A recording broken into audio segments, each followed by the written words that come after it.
ये बात करीबन 16 साल पुरानी है। लोकेश नाम का एक लड़का जो कि जाम गांव का रहने वाला था और उसकी उम्र लगभग 24 साल की थी। वो मुंबई की एक प्राइवेट कंपनी में जॉब करता था और उसे जॉब करते हुए लगभग 5 साल बीत चुके थे। उसने वहाँ पर एक किराए पर फ्लैट ले रखा था और अपने गांव में बहुत ही कम मौक़ों पर जाता था, साल में करीबन 1-2 बार। लेकिन इस बार वो मई के महीने में छुट्टी लेकर अपने गांव जाम गांव आया था। आने की वजह यह थी कि उसे शादी करनी थी और उसकी शादी के लिए रिश्ते देखे जा रहे थे। लोकेश अपने गांव में केवल 15 दिन ही रुका था और उसकी छुट्टी खत्म होने वाली थी। लोकेश की मुंबई जाने वाली बस रात के लगभग 11 बजे की थी, लेकिन वो 9 बजे ही घर से निकल गया था। दरअसल उसे शराब पीने की एक गंदी आदत थी। ऐसा कह सकते हैं कि वो एक नशेड़ी था। दरअसल वो मुंबई में रहता था तो हफ्ते में 2-3 बार शराब पी ही लिया करता था, लेकिन अभी फैमिली के साथ 15 दिन गुजारने पर उसे शराब पीने का मौका ही नहीं मिला। लेकिन जब वो मुंबई जाने वाला था तो उसने सोचा कि क्यों ना अपने दोस्तों के साथ पार्टी की जाए। इसीलिए वो घर से बहुत ही जल्दी निकल गया। वो और उसके दोस्त बस स्टैंड के पास वाले ही एक बार में जाकर बैठ गए। उन्होंने सबसे पहले शराब और चिकन मंगाई और उसे खाने लगे। बातचीत करते और हंसी मजाक करते हुए वक्त कब बीत गया उसे पता ही नहीं चला। और जब उसकी नज़र अचानक घड़ी में पड़ी तो लगभग 11 बज रहे थे और उसके बस का वक्त भी हो चुका था। वो हड़बड़ाहट में अपने दोस्तों को बाय बोलते हुए बस स्टैंड की तरफ दौड़ा, लेकिन जब तक वो वहाँ पर पहुँचा बस वहाँ से निकल चुकी थी और पूरा बस स्टैंड खाली था।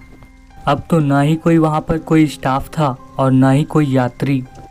कुछ 1-2 लोग थे जो कि वेटिंग रूम में सो रहे थे। वो अगली बस के इंतज़ार में यहाँ वहाँ घूमने लगा, लेकिन एक रिक्शा वाले की नज़र उसके ऊपर पड़ी तो रिक्शा वाले ने कहा, कहाँ जाना है भाई? कुछ नहीं भाई, मुंबई जाने वाली बस निकल गई, अगली बस का इंतज़ार कर रहा हूँ, लेकिन काउंटर रूम में कोई है ही नहीं। उस रिक्शा ड्राइवर ने कहा कि भाई अभी जो बस गई है वो केवल आखिरी बस थी, इसके बाद कोई बस नहीं आएगी और आप कहीं भी नहीं जा सकते। तुम चाहो तो लॉज में रुक सकते हो, क्या मैं तुम्हें छोड़ दूँ? नहीं नहीं, मैं यहीं पर रुक जाऊँगा, आप चले जाइए। लोकेश ऐसा कहते हुए बस स्टैंड के वेटिंग रूम की ओर बढ़ा। लोकेश को लगा कि वो रिक्शा वाला किराया ऐंठने के लिए उससे झूठ बोल रहा है। वो ऐसे ही एक आधी रात को एक बस से मुंबई गया था। हालांकि उसे बस का उस समय सही टाइम मालूम नहीं था कि वो बस कितने बजे आई थी।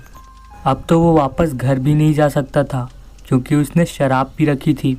हालांकि उसने इतनी शराब नहीं पी थी कि वो होश में ना हो, लेकिन शराब की गंध ज़्यादा होती है जिसकी वजह से उसके परिवार के लोग जान जाते कि वो शराब पी रखा है।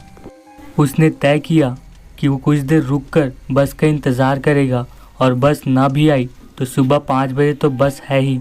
इसके बाद लोकेश बस का इंतज़ार करते हुए इधर उधर घूमता रहा और लगभग रात के 1 बज रहे थे, लेकिन कोई भी बस नहीं आ रही थी और वो समझ गया था कि अब रात भर यही बस स्टैंड में बैठकर उसे रात गुजारनी पड़ेगी। इसके लिए वह मन ही मन तैयार हो गया था और उसे नींद आ रही थी, इसलिए वो वहीं पर लेट गया। वो वहीं पर लेटा ही हुआ था कि उसके चेहरे पर हेडलाइट की रोशनी पड़ी। लोकेश ने देखा कि अभी एक बस ठहरी है जिसके ऊपर लिखा है जाम गांव टू मुंबई। वो मन ही मन खुश हो गया कि उसे अब स्टैंड पर रात गुजारनी नहीं पड़ेगी, लेकिन फिर भी उसने तसल्ली करने के लिए बस ड्राइवर से ये पूछा कि भैया ये जाम गांव से मुंबई ही जाएगी ना? तो बस ड्राइवर ने सिर हिलाकर हाँ में जवाब दिया। वो बैग लेकर बस में चढ़ गया और एक अच्छी सी सीट देखकर वहीं पर बैठ गया, लेकिन लगता है कि बस में वो पहला यात्री है जो अभी चढ़ा है, क्योंकि पूरी बस खाली थी। लेकिन उसे क्या था, उसे तो आराम से नींद लेनी थी। उसके कुछ देर बाद बस धीरे धीरे आगे बढ़ने लगी। उसमें कई पैसेंजर और बैठने लगे।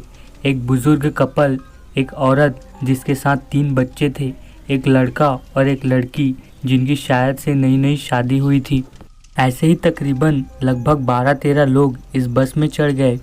कुछ देर बाद पूरी बस भर गई, लेकिन बस में इतना अंधेरा था कि उसमें किसी का चेहरा भी दिखाई नहीं दे रहा था। लेकिन चहल पहल से ये समझ आ रहा था कि पूरी बस अब खचाखच भर चुकी है। लोकेश को एक अजीब सी बात लग रही थी क्योंकि उस बस में इतने सारे लोग थे और इतने बातचीत कर रहे थे, फिर भी उसे एक अजीब सी खामोशी महसूस हो रही थी। अब सारे लोगों ने बातचीत करना बंद कर दिया और पूरी तरह से बस खामोश हो चुकी थी कि जैसे किसी ने उसे सांप सूंघ लिया हो। कुछ ही देर बाद बस चलने लगी और जामगांव से बाहर निकल गई। अब कुछ देर बाद कंडक्टर उसके पास आकर खड़ा हो गया और टिकट के लिए बोलने लगा। तो लोकेश ने उस बस स्टैंड का नाम बताया जहाँ तक उसे जाना था, लेकिन कंडक्टर कहने लगा कि वहाँ तक की टिकट किसी को नहीं मिलेगी, तुम्हें आखिरी स्टेशन तक जाना होगा। लोकेश ने भी हाँ कर दी क्योंकि आखिरी स्टेशन उसके बस स्टैंड से पास ही था। बस की खिड़की से ठंडी ठंडी हवा चल रही थी जिससे लोकेश नींद की आगोश में समा गया। लेकिन रात के लगभग 3 बजे लोगों की चीखों से लोकेश की नींद खुल गई। उसे लगा कि बस को कुछ हो गया हो और सारे लोग चीख रहे हों। लेकिन जैसे ही वो हड़बड़ाहट में जागा, उसने देखा कि वहाँ पर सब कुछ खामोश था, ना ही कोई हलचल थी और ना ही कोई व्यक्ति।